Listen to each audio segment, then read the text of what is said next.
Olá, pessoal. Vamos para a nossa terceira parte do nosso estudo de Apocalipse. E nesse momento eu queria convidá-lo a começar comigo orando. Nós vamos para o capítulo 2, é a terceira parte, né? Fizemos a introdução, estudamos o capítulo 1 e agora nós vamos para o capítulo 2. Então eu quero convidá-lo a fazer uma oração comigo e vamos entrar na presença do Senhor através da oração, porque precisamos do nosso mestre, o Espírito de Deus, para nos instruir a toda a verdade. Amém? Pai, nós te agradecemos por esse momento, por essa oportunidade que temos de meditar na tua palavra. Eu peço em nome do Senhor Jesus, que o Senhor fale ao nosso coração pelo teu Espírito e que a palavra do Senhor produza vida, porque, Senhor, sabemos que Apocalipse é um livro que foi escrito para os nossos dias. E sabemos que o propósito desse livro é gerar em nós a vida do Espírito, trazendo, Senhor, a cada um que está ouvindo essa ministração, a vida do Senhor. Então fala ao nosso coração, ministra a cada um aqui, em nome e para a glória do Senhor Jesus. Amém. Amém? Então vamos lá para o capítulo 2, nós vamos ver muita coisa interessante, porque agora nós vamos entrar nas 7 igrejas de Apocalipse. E eu quero então começar no versículo 1, que diz assim: escreve ao anjo da igreja que está em Éfeso. Isto diz aquele que tem na sua destra as 7 estrelas, que anda no meio dos 7 castiçais de ouro. Esta é uma revelação, lembra, de Apocalipse 1, né? Da pessoa de Jesus. Então está falando daquele que anda nos 7 castiçais de ouro. O que representam os 7 castiçais de ouro? Ouro nos fala de pureza. Ouro nos fala de obras verdadeiras, obras puras. E castiçal nos fala da menorá, que é a menorá, na verdade, né, que ficava no templo. Qual era a função da menorá, do castiçal no templo? Você lembra? Iluminar o santo lugar. Então veja só, toda a obra do tabernáculo só podia ser feita porque havia luz no castiçal. Então aqui nós temos os 7 castiçais de ouro nas 7 igrejas. Isso significa que as 7 igrejas, elas têm castiçais, elas têm palavra. Lembra do que a Bíblia diz? Provérbios nos fala que lâmpada, no Salmo 119, lâmpada para os meus pés é a tua palavra e luz para o meu caminho. Então a palavra de Deus é o que revela, é o que traz luz. Então, Cristo, ele passeia nos 7 castiçais de ouro. Isso significa que em todo o tempo, em todas as igrejas, ele está presente nos 7 castiçais de ouro. Então nós fizemos essa pausa aqui para que você possa ter o discernimento de que esses 7 castiçais estão falando da palavra de Deus. E é bom a gente lembrar que a palavra de Deus vai estar em todo o tempo nessas 7 igrejas. Em todo o tempo nas 7 igrejas. E ela vai produzir a justiça de Deus. É bom a gente lembrar isso. A palavra produz a justiça que vem da fé no Filho de Deus, a justiça que vem da palavra, e ela vai percorrer as igrejas. Então não pode haver igreja sem castiçal. Não pode haver igreja sem as lâmpadas. Não pode haver igreja sem revelação. Ok? Então vamos falar um pouco sobre isso. Porque talvez esteja aí na sua mente agora uma pancada de dúvida. Inclusive as igrejas que são reprovadas em Apocalipse, né? Elas tinham ou não tinham os candelabros? Elas tinham ou não tinham ali os castiçais de ouro? Vamos ver isso. Nós vamos avaliar essas igrejas a partir de Éfeso, no capítulo 2, então. Então veja só.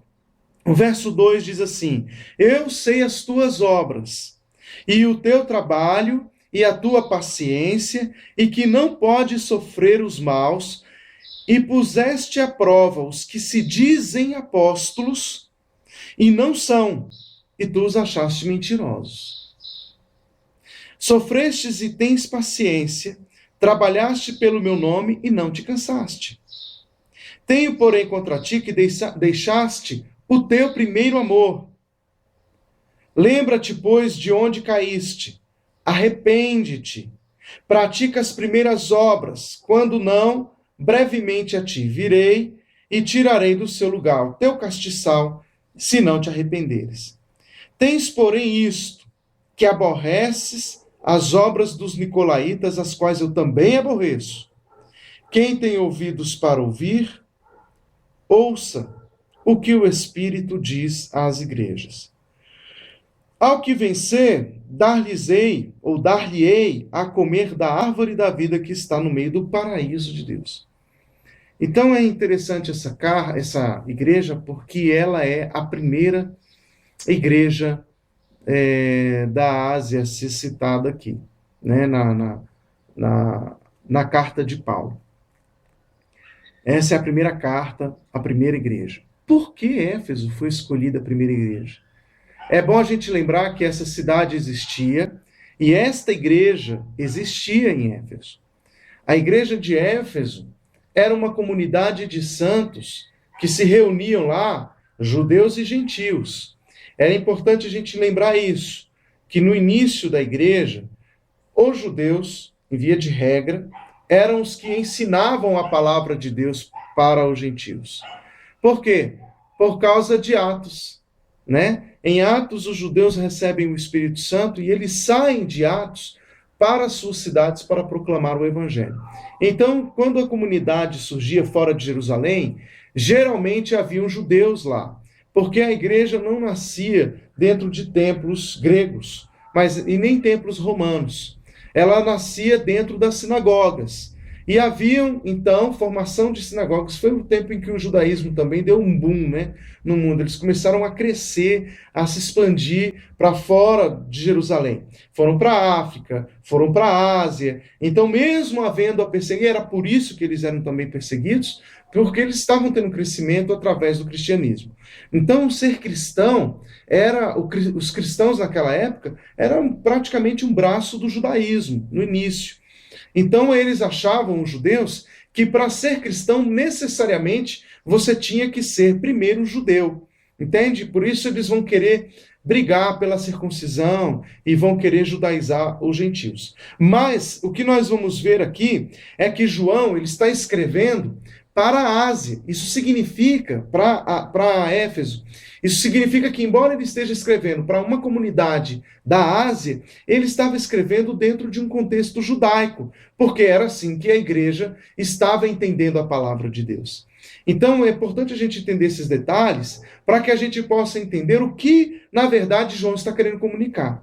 Por exemplo, quando ele fala, então, do castiçal, ele não está falando de qualquer castiçal. Ele está fazendo uma reportagem ao tabernáculo, à menorá do tabernáculo. Ele está falando do castiçal que iluminava o santo lugar. E ele está dizendo que toda igreja precisa ter o seu castiçal, de ouro, de obras puras. Então a palavra deve ser pura, sem mescla, sem confusão, sem paganismo. Era uma palavra extremamente purificada. E também não estava misturada ainda pelos conceitos gregos. Ela era uma palavra puramente judaica, de onde havia saído. Então nós temos aqui o Senhor dizendo que conhece as obras da igreja de Éfeso. Ele conhece o trabalho da igreja. E ele observa que a igreja é uma igreja que está caminhando de uma forma correta. É uma igreja que está com preocupação no zelo da obra do Senhor. Por quê? Porque eles não vão suportar o mal. Eles vão colocar o mal à prova. Porque igreja verdadeira, uma igreja séria, é uma igreja, amados, que vai provar o mal. É normal a gente entender que esta é a vida natural da igreja. Quando nós pomos à prova o mal na igreja. O mal, ele pode existir. Pessoas podem cometer erros. E é por isso que a igreja tem que existir. Ela tem que provar os maus. Eu não estou falando aqui do novo convertido que chega na tua igreja amanhã. O que eu estou dizendo aqui é daqueles que se chamam igreja, como diz o apóstolo Paulo, aqueles que se dizem irmãos e de repente forem achados no meio da comunidade como mentirosos, aqueles que se dizem conhecedores da palavra de Deus, aqueles que têm recebido a revelação, a luz do castiçal de ouro, Está entendendo? Porque o castiçal de ouro nos fala da palavra de Deus, que é pura, que é verdadeira, que não tem mistura, que não tem engano. É esse castiçal, quando você é iluminado por ele, que você não pode mais ficar obscurecido no seu pecado. Agora não. Agora há revelação, agora há luz. E nós precisamos caminhar nessa luz, nesta revelação. A igreja de Éfeso é uma comunidade que não está suportando os maus. Isso significa que ela não está deixando aqueles que estão praticando, quebrando os princípios da palavra de Deus, ela não está deixando quieto. Ela está trabalhando com o homem e o homem inteiro. Ela está restaurando completamente os valores dos homens, está restaurando os conceitos dos homens, ela está restaurando a vida dos homens pela palavra de Deus. Ela está provando a igreja. E aqueles que forem achados na igreja com o coração endurecido, aqueles que forem achados na igreja querendo impor a sua verdade e não a palavra de Deus, a Bíblia diz que a igreja de Éfeso estava tratando desse pessoal, não estava suportando eles, estava excluindo da sua comunidade. Então era uma igreja muito séria. Era uma igreja que amava o pecador, mas ela não o tolerava no seu seio, na sua comunidade, o pecado. E a igreja tem que ser assim. É uma igreja que... A igreja deve ser uma comunidade que ama o pecador, que preocupa-se com o pecador, que atrai o pecador para si, que aproxima o pecador e leva ao pecador a palavra de arrependimento. Nós precisamos ser assim. E levando a palavra de arrependimento, o pecador recebendo essa palavra, uma vez arrependido, nós temos que instruí-lo na verdade. Uma vez instruído na verdade, uma vez transformado, nós não podemos suportar que ele continue trazendo para dentro da comunidade o pecado. Então isso era o que Éfeso estava fazendo. Não é que ela não aceitava o pecador no seu meio, é que ela não aceitava os santos praticando o pecado. Então era uma igreja que estava pondo à prova também aqueles que se diziam apóstolos e não são. Amados, isso para mim é tão sério, porque hoje em dia nós temos aí praticamente um outro nível espiritual na igreja, que é o nível do apostolado. Né? Os apóstolos hoje, praticamente se você se levanta contra ou discorda de uma autoridade apostólica, ou se você discorda de um pensamento apostólico, parece que você está discordando de Deus, porque um apóstolo é praticamente um Deus. Não pode ser assim. Não pode ser assim. Queridos, eu quero lembrá-los que todos nós somos homens, e todos os homens precisam da comunidade. Os apóstolos precisam da comunidade para serem mutuamente edificados. Então, o que significa isso? Que nós precisamos nos submeter uns aos outros. Eu sou pastor. Pelo fato de ser pastor, não significa que aqueles que não são pastores são inferiores a mim. Isso você não vai encontrar em canto nenhum da Bíblia. Não há inferiores, não há superiores. Somos um corpo. E eu preciso do corpo para me ajudar, para me repreender, para me edificar, para me corrigir. Eu preciso do corpo para me alertar. Eu não posso caminhar só. Eu não posso dizer que eu sou o dono da verdade e que o resto tem que se submeter a mim. Eu não sou Deus. Eu sou membro do corpo de Cristo. Eu preciso do corpo. Um dedo sozinho não funciona. Uma boca sozinha não funciona. Ela precisa estar integrada ao corpo. Ela depende do corpo. Ela precisa do sangue que corre pelo corpo. Ela precisa da vida que está no corpo para que possa também produzir vida. E para isso, há um relacionamento mútuo, onde eu também preciso aprender, onde eu também preciso ouvir, onde eu também preciso aprender a exortação. É óbvio também que existem autoridades, mas as autoridades existem porque não há unidade no corpo. Enquanto o corpo não tiver em unidade, não experimentar a unidade, sempre haverá autoridade. Então, por que Deus estabeleceu autoridade na terra? A começar lá com Adão e Eva. Né? Por que Deus coloca Adão sobre governo, né? o homem te governará, este te governará. Por que ele traz o governo do homem sobre a mulher? Porque não havia unidade. É a ausência de unidade que gera autoridade. Estão entendendo isso? Então é essa autoridade que vai sendo constituída na igreja por causa da falta de unidade.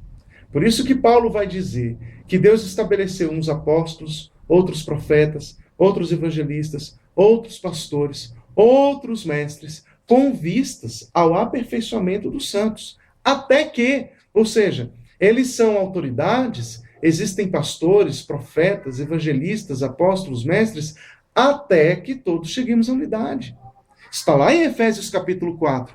Até que todos cheguemos à unidade da fé e do pleno conhecimento do Filho de Deus, à varonilidade de Cristo. Queridos, nós precisamos da unidade. O objetivo da autoridade é gerar unidade. Sem autoridade, não há como chegarmos à unidade. Então, não é excluir a autoridade. Não é essa a ideia aqui. Mas é provar aqueles que se dizem autoridade, aqueles que se dizem apóstolos e não são. Mas por que se dizem e não são? Como saber que alguém que se diz apóstolo não é apóstolo? É muito sério isso, porque de repente você foi ensinado de que quem trata de apóstolo é Deus. Não é assunto seu. É sim. Aqui nós vamos ver que quem provou os apóstolos não foi Deus, foi a igreja. Porque o texto diz, não podes sofrer os maus, e puseste, foram vocês quem colocaram à prova os que se dizem apóstolos e não são. Então a função dos apóstolos, a função da igreja, uma das funções da igreja, também é provar aqueles que se dizem e não são. Então, o apóstolo não é uma intitulação, não é um cargo. Não. Apóstolo é uma missão. É uma missão que Deus confiou àqueles que devem proclamar a verdade do reino de Deus. Mas eles não têm que deter o apostolado para si. É uma missão que deve ser compartilhada com o corpo. Então, qual é a função do apóstolo? Os apóstolos existem, segundo Paulo, para edificar os santos. São eles que vão ensinar a igreja a apostolar, porque o verdadeiro apostolado é do corpo de Cristo, não é de homens. A ideia de Deus é sempre excluir homens e levantar a comunidade. Hoje eu fico observando, há muitos líderes, há muitos pastores, há muita gente, há muito crente que quer ser alguma coisa na igreja, que crê que tem uma grande obra, um grande ministério. Queridos, vamos parar com isso. Vamos entender que o propósito de Cristo não é levantar homens individualmente, mas levantar os homens coletivamente, porque os maiores no reino são os que servem. Eles são considerados pelos homens os menores. Não são aqueles que estão em evidência. São aqueles que você não está nem percebendo. Esses é que são os maiores no reino. A gente tem que reavaliar esses conceitos. Precisamos aprender a servir. E servir é amar. Amar é se doar. É entregar ao outro o que ele precisa para ser edificado. É parar de querer ser o bambambam da cocada preta. De querer ser o grande rei do avivamento no Brasil e no mundo. Temos que parar com isso. Avivamento se faz com serviço. Avivamento se faz com dependência. Em nome de Jesus, me ouça, por favor. Para de querer ter um grande ministério, querido líder. Aprenda que você foi chamado por Deus não para ser grande, mas para ser pequeno. Aprenda a servir. Aprenda a amar. Aprenda que o outro é mais importante. Que o seu nome desapareça. Faça como João Batista. João Batista era um homem. Quando ele viu Cristo, quando ele viu o corpo funcionando, quando ele viu a igreja na forma de um homem, ele disse, o importante é que o Senhor cresça e eu diminua. Eu não quero ser conhecido no mundo. Eu não quero que o meu nome esteja nos grandes halls, né, das celebridades eclesiásticas. Não. Eu quero é que Cristo apareça. E para Cristo aparecer, é necessário que o corpo apareça. É necessário que os pequenos apareçam. É necessário que aquele irmãozinho que fica lá no fundo da igreja intercedendo apareça. Irmãos, aqueles que se dizem apóstolos e não são aqueles que não entendem esta revelação, são aqueles que não entendem o porquê do corpo. Eles querem se sobressair ao corpo, eles querem ser maior que o corpo, eles querem ter mais unção que o corpo, eles querem ter mais poder que o corpo. Eu não tenho mais autoridade que o corpo de Cristo, eu não tenho mais poder que o corpo de Cristo, porque eu sou corpo. Dá para entender isso, amados? É tão complicado o que nós fazemos com o Evangelho. É tão complicado quando nós pegamos aqueles que se dizem apóstolos e não são, e tratamos como se fossem. Não podemos deixar que aqueles que se dizem apóstolos passem por uma prova da igreja. Apóstolo é enviado para levar o reino. Quando Paulo vai brigar pelo seu apostolado, ele vai dizer: eu não sou apóstolo por causa de homens. Eu sou apóstolo porque eu tive uma experiência com o Senhor. Ele não está brigando com título, porque, presta atenção, queridos, como é que Paulo vai brigar por um título se ele já tinha um título dentro do próprio judaísmo? E vale lembrar que ele não abandonou esse judaísmo, que ele continuou sendo um rabino. É importante a gente ver que ele não estava brigando por título. Paulo tinha todos os títulos do mundo ali como líder, né, no judaísmo. Ele diz: olha, eu sou judeu, fariseu, filho de fariseu, sou conhecedor da palavra, conheço a Bíblia de capa a capa, sou um teólogo de mão cheia, sou doutorado em teologia. Bem, né, contextualizando, né? Paulo, ele tinha toda a instrumentação de conhecimento para poder se gabar disso. E ele diz, sabe o quê? Ele fala: gente, tudo isso tenho por esterco. Por que ele vai brigar por um título? Ele não está brigando por um título. Ele está brigando por uma missão. Ele quer levar o reino de Deus aos homens. Ele quer fundamentar a palavra de Cristo no coração da igreja. Ele sente a verdade no seu coração. Ele tem uma experiência real com Cristo. E ele vai brigar por isso. Ele: não me impeçam de pregar o evangelho, porque não vai ser o homem que vai me impedir, porque eu recebi do Senhor esse chamado. Querido, você também recebeu de Deus esse chamado. Anuncie a palavra de Deus. Não é título, não é soberania, não é ser grande, não é ter grande ministério. É amar o reino de Deus e a sua justiça sobre todas as coisas. É levar a palavra de Deus àqueles que estão carentes, necessitados do seu amor. Que o seu nome desapareça, querido, que ninguém te conheça, mas que o reino de Deus se faça vivo através de você. Para de querer grandes coisas. Ame o reino de Deus e a sua justiça. Viva para o reino. Dá para entender isso?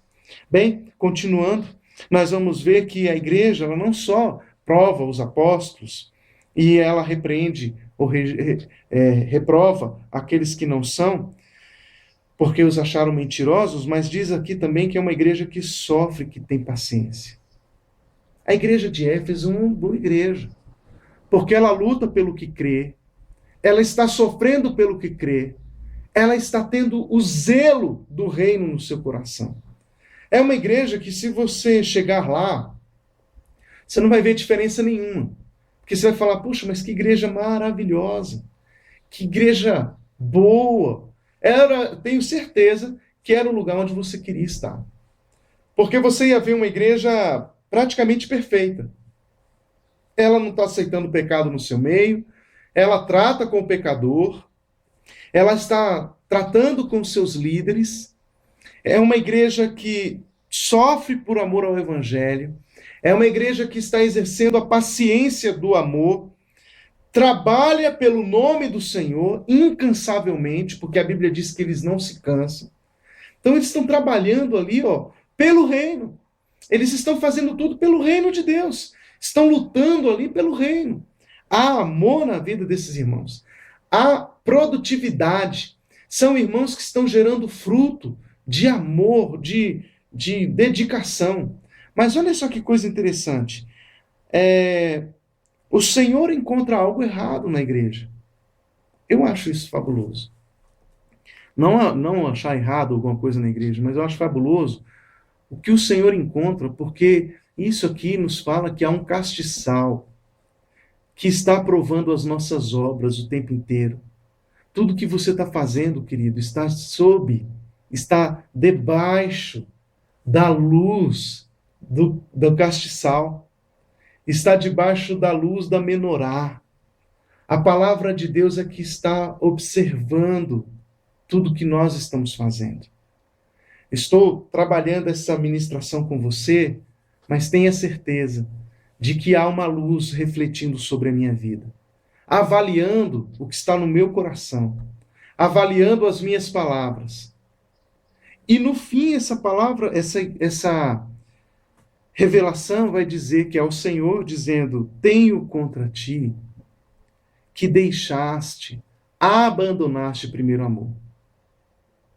Queridos, preste atenção nisso. A igreja de Éfeso estava fazendo tudo certo, só não tinha amor.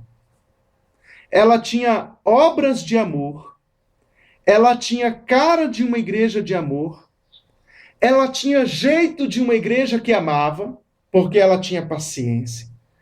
Ela tinha todas as características de uma igreja de amor, mas ela já não tinha amor.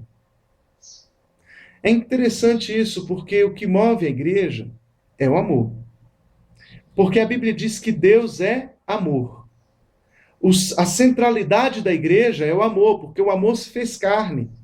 O amor morreu na cruz por nós. O amor ressuscitou. O amor foi assunto aos céus. E o amor intercede por nós. O amor enviou o seu Espírito a nós. O amor faz com que o Espírito nos convença do pecado, da justiça e do juízo. O amor.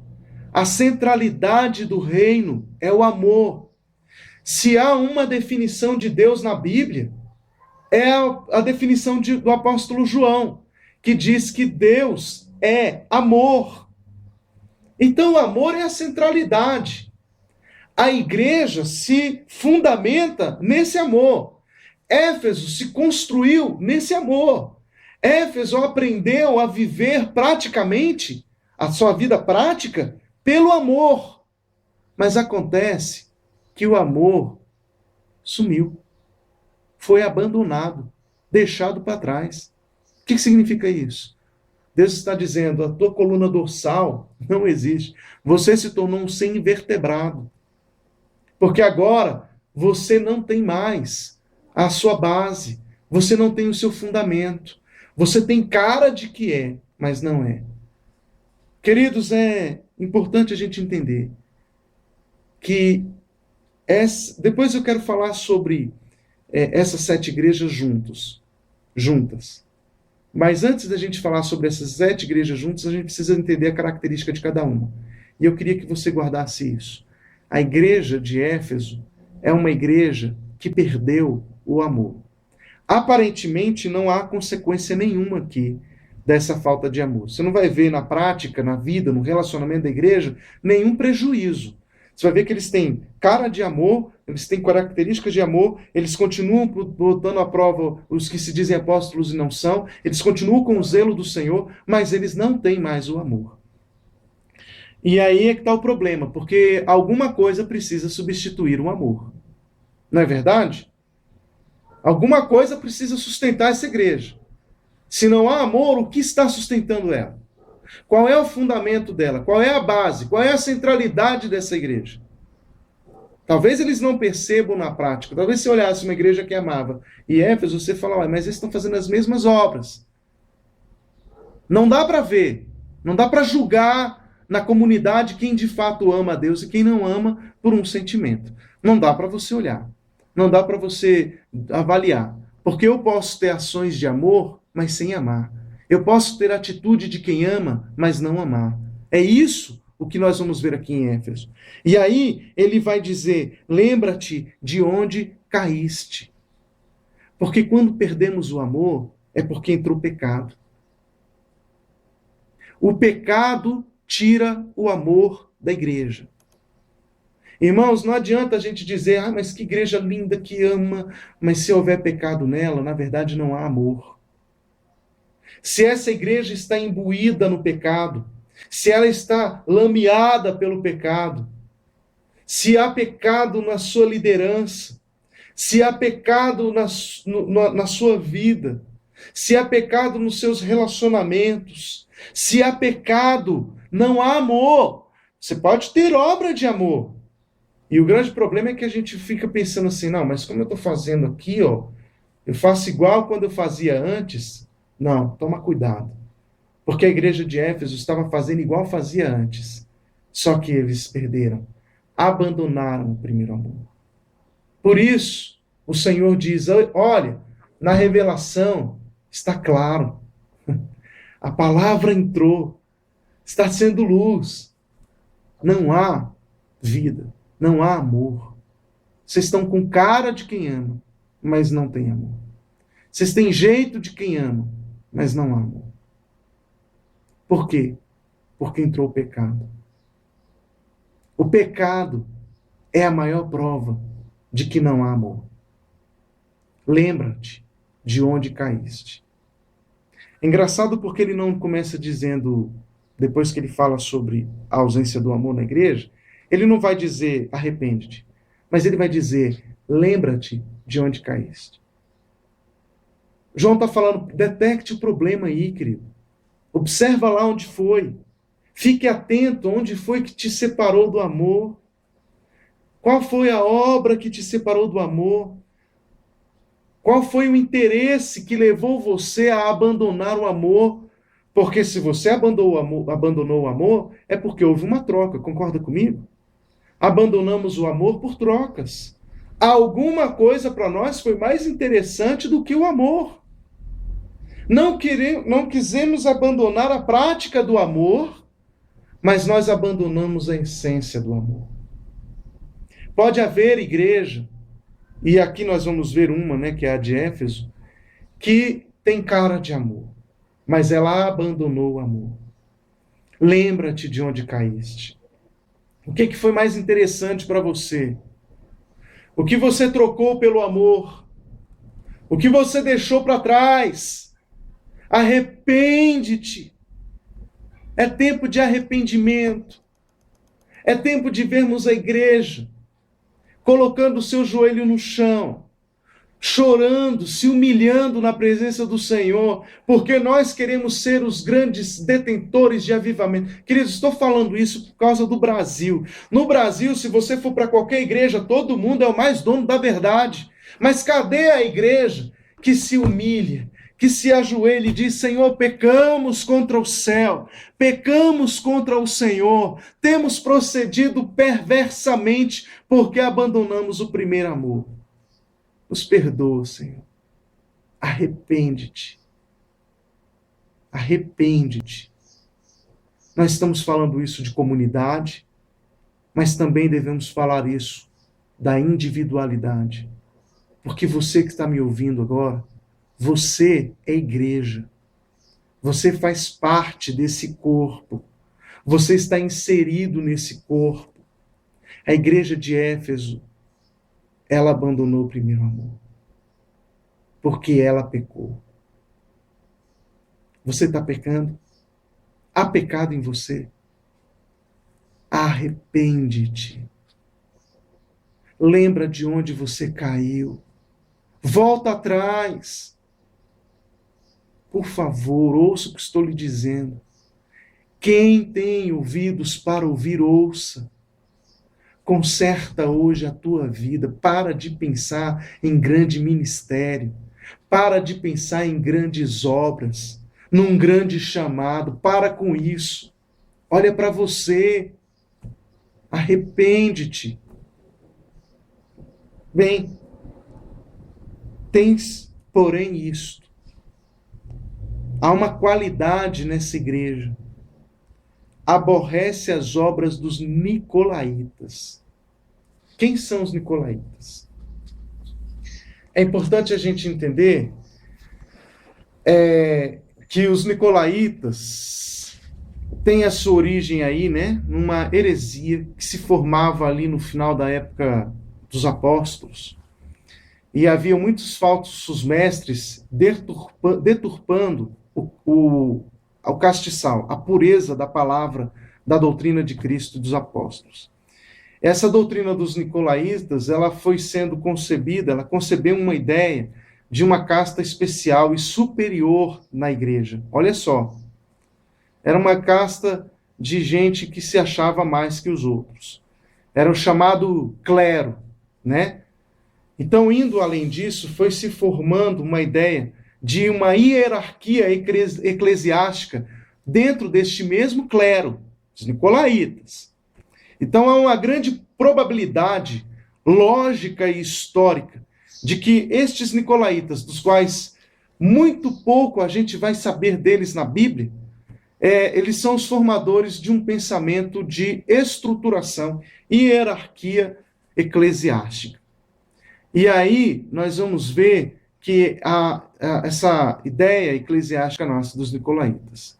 A igreja não é um corpo de hierarquias. Ela tem autoridade porque não há unidade. Jesus fala, olha, onde estiverem 2 ou 3 reunidos em meu nome, ali estarei. Porque ele entende que igreja é uma formação de uma comunidade de iguais, não de maiores, não de mais intelectualizados e menos intelectualizados. E o problema é que a igreja, ela foi, na história, se formando com esse pensamento. Então, hoje, nós somos frutos de um pensamento nicolaíta. Então, precisamos entender que a igreja de Éfeso não aceitava isso. Ela aborrecia quando alguém queria ser mais. Jesus vai acabar com isso quando ele diz, você quer ser maior? Então sirva. Olha, a igreja não é um local onde as pessoas têm que amar o primeiro lugar nos assentos. Ah, não, aqueles que se acham os melhores, que amam os primeiros lugares, aqueles que se sentem superiores aos outros, esses têm um espírito nicolaíta. Precisamos entender que igreja é uma comunidade de iguais. Não há superiores. Há hierarquias hoje porque não há unidade. Então é necessário uma hierarquia hoje, uma autoridade, para trabalhar a unidade. Não para que se possa evidenciar um chamado especial de alguém. Não há mais santos do que outros. Somos iguais. Somos iguais. Ah, se nós tivermos o poder de entender essa verdade. Somos iguais. Não há maiores, não há menores, não há mais ungidos, não há menos ungidos. Somos iguais. Amém. Se sou pastor, é porque eu posso edificar a igreja no pastorado. E se eu posso edificar a igreja no pastorado, é para que a igreja seja igual a mim e eu seja igual à igreja. Até que todos possam desenvolver o mesmo chamado. Até que todos possam desenvolver o chamado de reconciliar o mundo consigo mesmo. Com Cristo, né? Então levar Cristo ao mundo é o nosso chamado. Meu chamado não é para ser pastor. Meu chamado é para ser proclamador do reino de Deus. Porque eu sou pastor e estou pastor até a igreja alcançar a unidade da fé. Porque no dia que ela alcançar a unidade da fé, aí eu vou ser um proclamador do evangelho do reino de Deus com os meus irmãos, braços dados, mãos dadas, caminhando juntos até a gente chegar lá. Como eu sonho com isso? Eu sonho, querido, que você é igual a mim. As obras dos nicolaítas trouxe a ideia de superação, de superioridade. Os nicolaítas não são, como alguns pensam, né, os seguidores do Nicolau, né, do Papai Noel, São Nicolau. Mas eles são partidários da ideia de uma hierarquia dominante dentro da igreja. Então, esta heresia, ela vai influenciar o pensamento dos religiosos que vão pensar em galgar degraus na escada da fama, da fortuna, da força, do poder na igreja. Então, por isso, alguns pobres infelizes querem ser pastores, sem ter uma chamada divina. Pastores porque vão procurar buscar uma popularidade, uma posição em organizações. Eles trocam de igreja em busca simplesmente de um status maior, um local onde pague mais, sem ter a convicção do chamado de Deus. São pastores que disputam posições e que brigam por isso. Mas não deve ser assim na igreja de Cristo. Queridos, fomos chamados para viver em unidade. E a unidade, ela expulsa os nicolaítas. Então a igreja de Éfeso era uma igreja que defendia a unidade, e porque ela defendia a unidade, ela aborrecia os nicolaítas. Então, diz o texto, quem tem ouvidos para ouvir, ouça. Ao que vencer nessa igreja, ao que se arrepender, o único pecado que você vai encontrar em Éfeso aqui é o principal. Perderam o amor. Amor não é um sentimento. Amor é uma decisão. Porque quando se ama por decisão, tudo que você vai fazer é consequência desse amor. Amar era o que a igreja de Éfeso estava precisando. E aqueles que se arrependiam podiam amar, podiam voltar a amar, podiam restaurar o amor em Éfeso. E aí, diz o texto, dar-lhe-ei de comer da árvore da vida que está no meio do paraíso de Deus. Está pensando em Gênesis aqui. O paraíso, a árvore da vida que está no Éden. Jardim das delícias, paraíso de Deus. O amor te leva para o Éden. O amor te faz experimentar a árvore da vida. O amor restaura a vida. O amor te faz voltar a sentir, a ter sentido. O amor te traz, te renova a vida, o sentido da sua existência. Automaticamente te restaura o louvor. Talvez eu esteja falando aqui nessa hora para uma pessoa que esteja desesperançada, triste, desanimada. Já fez de tudo, já está carimbada e não conseguiu avançar. Deixa eu te falar, falta amor. Não está faltando atividade. Não está faltando você trabalhar mais na igreja. Não está faltando você se envolver em mais atividades na igreja. Não está faltando você pregar mais por aí. Não está faltando você subir num púlpito de igreja, num altar de igreja e começar a cantar. Não falta isso. Não está faltando você estar abrindo grupos caseiros, células, grupos familiares na sua casa. Não está faltando você abrir uma nova igreja. O que está faltando é você amar. E amar é você ir para uma cruz. Porque Cristo estava ali, naquela cruz, por amor. Ali foi a maior expressão de amor. Porque amor é doação, é entrega. Cristo amou. Está faltando para você, meu irmão, amar. Amar é se doar. Amar é entender que o outro é mais importante que você. Amar é entender que o ministério do outro é maior que o teu. Amar é entender que o outro é superior a você. Amar é entender que o que importa aqui é a edificação do próximo. Eu sou apenas um servo. O que mais importa aqui não sou eu, é você. Que você, como corpo de Cristo, apareça. E que eu diminua. Não é o meu nome. Não é o meu poder. Não é minha autoridade. Eu não sou nada sem o corpo. Que Deus possa ministrar ao seu coração essa verdade. Éfeso nos fala da perda do amor. Que você possa restaurar esse amor. Nós vamos falar na próxima aula sobre a igreja de Esmirna. Que o Senhor te abençoe, em nome de Jesus. Vamos orar? Pai, que a tua palavra traga vida a esse coração. Que o amor seja vivo nesta vida, nesta comunidade, na congregação que nós participamos, nos envolvemos. Que a nossa comunidade possa ser vítima do nosso amor. Que possamos aprender que amar não é sentir, é decidir. E que possamos decidir amar o corpo, vivendo para o corpo, nos doando para o corpo, para que o amor possa voltar para os nossos púlpitos, possam voltar